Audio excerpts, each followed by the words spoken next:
And getting straight into the top 5 news stories of the day. The waiting game for the community of Ferguson, Missouri continues. Police barricades are up in and around city buildings as the grand jury was expected to hand down a decision this weekend, but that didn't happen. They're expected to reconvene today.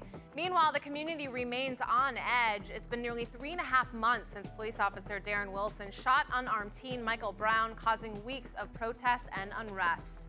While Ferguson waits on a grand jury decision, the city of Cleveland is dealing with a tragedy.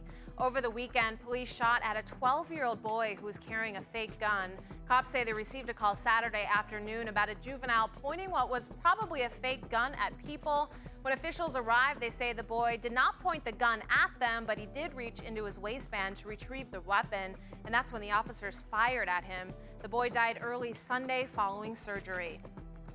And in other news, lawmakers made their rounds on the Sunday talk show, speaking about the president's actions regarding immigration, including the president himself.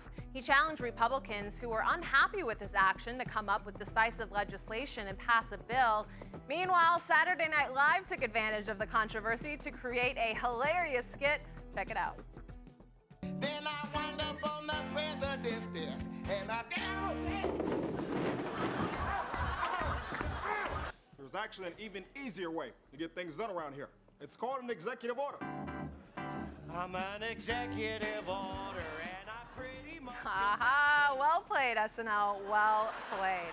All right, moving on. Residents in Western New York spent the weekend digging out and preparing for possible evacuations in and around the Buffalo area. That's because warmer temps forecasted for the next couple of days means snow will melt and possibly cause major flooding. Schools have also been closed for today as a precaution. The Red Cross has prepared numerous shelters should they need to be used. And last in your top 5 headlines, one church in Chicago is kicking off Thanksgiving week by reaping their rewards of their giving. Back in September, the church's pastor gave each member of her congregation $500 to pay it forward, and she says that they have done so tenfold.